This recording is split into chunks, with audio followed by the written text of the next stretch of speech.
Hi you guys, Neeta here, and today's video we are going to be talking about 3 keys to building resilience. So let me define it for you. Resilience is the capacity to bounce back from tough times, or as the dictionary says, recover quickly from difficulties, or as I like to call it, building your mental toughness.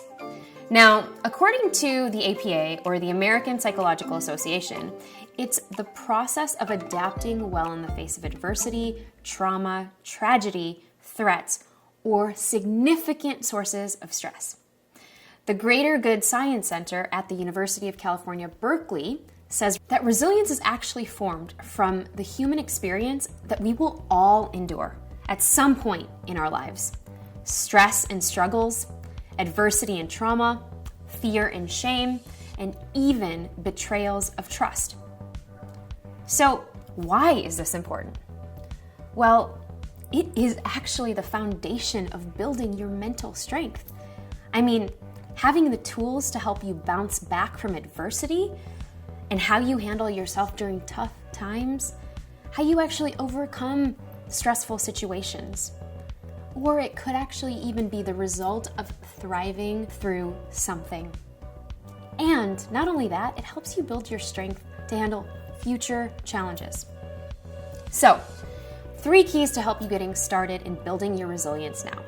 Now, parents always ask me the question, how can children build resilience? And do you actually have to wait for something bad to happen to help cultivate that character and that skill set? Well, what I want to say to you is no one needs to wait until something terribly happens to actually build resilience. Today we will go over 3 keys to help you build resilience so that when challenging times or situations do happen, you know exactly how to overcome them. So you ready to play? Okay, number 1, embrace the difficult situation. Be familiar with experiencing your negative emotions, like pain, fear, stress, overwhelm, and anxiety. Most of the time, we actually want to deny or distract from experiencing them. I want you to lean into the discomfort. By learning to engage with those negative emotions, like pain, anger, or fear, rather than like running away from them or denying them, can help you navigate these emotions much better. And yes, it does take practice. Now, maybe you remember that scene inside the Pixar movie Inside Out, where Joy realizes that she actually needs sadness because sadness helped Riley experience and appreciate joy, and also encouraging her not to give up.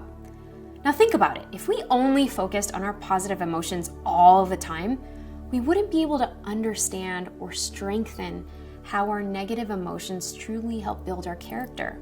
And it actually gives us more appreciation for the opposite emotions since they are all part of the human experience. Number 2, flip that script. How awful was that experience, thing, or unexpected outcome? Was it such a surprise for you? When you allow yourself to replay that same situation or scenario over and over and over in your head, when it's big and loud on repeat, you're ruminating over what happened, what should have happened, what you wish didn't happen. You can go on and on and on an endless cycle. You actually might get stuck, and you might get even more and more into a negative spiral. When you are able to change your mind about an experience or situation that you faced that was unpleasant and difficult, and you can actually find the silver lining in the situation, that's when you build your resilience. Can you actually find 3 positive things about that situation? What did you learn about yourself in the process? What did you gain in return? And how has it contributed to your experience or character? I would invite you to journal it out, write it down. And when you're able to free flow and commit to doing this activity and building your writing muscles, you can actually shift your perspective and outlook on life, even after a difficult situation. This is a powerful tool because it gives you a sense of control even when things seem out of your control. Journaling and giving yourself the opportunity to write about how you feel and confront some of those difficult situations that you might experience in the past may give you an opportunity to actually release some of the energy around it through the process called self-reflection. So I'm all about journaling it out. Number 3, I totally want you to laugh a little and play full out.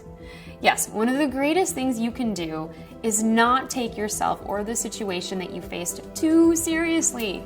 We can all use a little more light in our day to combat some of the heaviness that we face in our lives. I'm so busy. I mean, taking my emails when I'm on the shit pot. Got it! Which is why stand-up comedy shows literally appear on our television set at the end of each day and week. Who remembers growing up watching Saturday Night Live as a kid?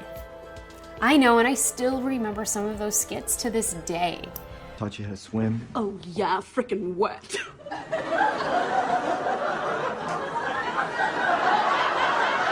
We can all use a little bit more laughter and play, even during tough times. Now, I remember going through the loss of my brother. I mean, he was super healthy, but he had a history of asthma, and we experienced sudden death with him collapsing in front of his school. First, I felt shocked and literally paralyzed for the first year. While he was the joy and the silly middle child of the family, I felt so hopeless and even guilty for laughing at times. But if I could go back to it, knowing that his goofy self would have wanted to be celebrated, he would have wanted us to laugh, play pranks, and live life to the absolute fullest, because that's what he did, that was DJ. So, can you be goofy, silly, or even get out of your comfort level? So, there you have it. The 3 keys to help you build resilience in your life and for you to get started today.